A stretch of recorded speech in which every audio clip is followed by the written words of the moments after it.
उपखंड अधिकारी न्यायालय सांगोद जिला कोटा के परिसर में अधिवक्ताओं एवं पक्षकारों हेतु अभिभाषक परिषद सांगोद द्वारा स्थापित टिन शेड को स्थानीय प्रशासन द्वारा अवैधानिक रूप से ध्वस्त किए जाने के संबंध में आज कोटा बार एसोसिएशन ने दिया ज्ञापन।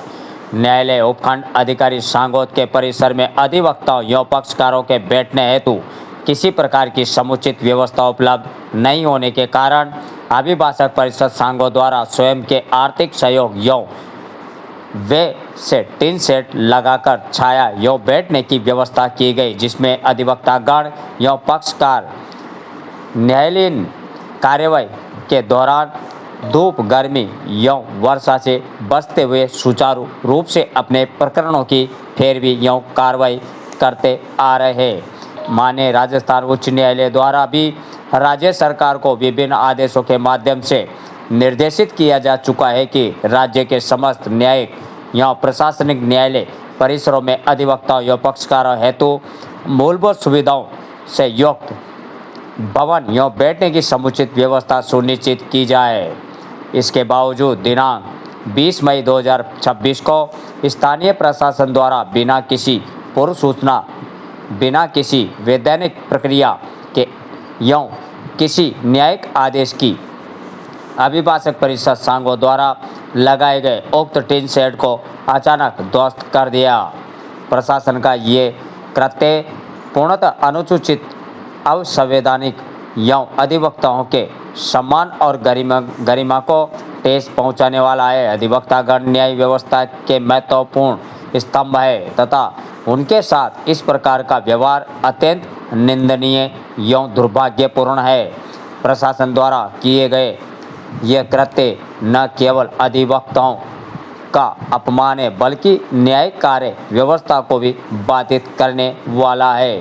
इसी को लेकर आज ज्ञापन देकर कोटा बार एसोसिएशन ने दोषी अधिकारियों एवं कर्मचारियों का विरोध तत्काल सख्त अनुशासनात्मक कार्रवाई की जाए तथा ध्वस्त किए गए टिन शेड को राजकीय व्यय पर शीघ्र पुनः निर्माण करवाया जाए तथा न्यायालयीन व्यवस्था से संबंधित किसी भी संरचना को हटाने से पूर्व विधि समस्त प्रक्रिया का पालन किया जाना सुनिश्चित किया जाए। उक्त मांगों पर शीघ्र सकारात्मक कार्रवाई नहीं की जाने की स्थिति में अभिभाषक परिषद कोटा द्वारा लोकतांत्रिक एवं विधि सम्मत आंदोलन करने हेतु बाध्य होना पड़ेगा।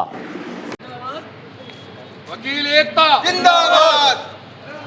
जी बताइए, किस मामले को लेकर अधिवक्ता ने फिर हुंकार भरी है? लगातार अधिवक्ताओं के साथ कई अभद्रता, तो सांगोद में अधिवक्ताओं का टिन शेड गिराना है, क्या है मामला सर बताइए। कल जो है एसडीएम और तहसीलदार द्वारा अभिभाषक परिषद सांगोद में बिना किसी सूचना के उनके टिन शेड और बैठने की टेबल कुर्सी को बर्बरता पूर्वक तरीके से तोड़ दिया, विरोध किया, तो वकीलों के साथ बदतमीजी की। हमने अभी आज जिला कलेक्टर के माध्यम से ज्ञापन देने आए थे, नहीं मिले, एडीएमआर को ज्ञापन दिया है और चेतावनी दी है अगर सांगोद के अधिवक्ताओं को टिन शेड नहीं लगाए गए और उनसे तहसीलदार अगर माफी नहीं मांगता है तो ये आंदोलन अनवरत जारी रहेगा। तहसीलदार को कार्यालय में बैठने नहीं देंगे। पूरे कोटा जिले में अधिवक्ता न्यायिक कार्य का बहिष्कार करके हड़ताल करेंगे। हम अभिभाषक परिषद सांगोद के साथ कंधे से कंधा मिलाकर साथ खड़े हैं और अभिभाषक परिषद में जब तक सुचारू रूप से कार्य शुरू नहीं हो जाता हम उनके साथ खड़े रहेंगे। लेकिन सरकार की जिम्मेदारी होती है आम नागरिकों को व्यवस्था और सुरक्षा देने की, और वहीं पर अधिवक्ताओं के साथ ही गलत हो रहा है, क्योंकि प्रत्येक आम नागरिक की जरूरत होती है अधिवक्ता, लेकिन अधिवक्ताओं को ही हटा रहे हैं। मतलब क्यों, व्यवस्था क्यों नहीं की जा रही है? वर्तमान में सभी अधिकारी अपने चैम्बरों में 16 पे 18 पे एसी करके बैठे हुए हैं और अधिवक्ता 50 डिग्री टेम्परेचर में टिन शेड लगा के बाहर बैठा है, तो उस टिन शेड को भी अच्छा नहीं लग रहा और उनके टिन शेड तोड़ दिए, उनके पक्षकार वहाँ बैठते। तो सरकार का जो दोहरा रवैया है और प्रशासन द्वारा ये कार्रवाई की गई है, अभिभाषक परिषद उसका पुरजोर विरोध कर रही है। आगे क्या रहेगा? अभिभाषक परिषद जिंदाबाद जिंदाबाद जिंदाबाद। वकील एकता जिंदाबाद जिंदाबाद जिंदाबाद। अभी तो लड़ाई है, आगे वो लड़ाई है, अभी तो लड़ाई है। आगे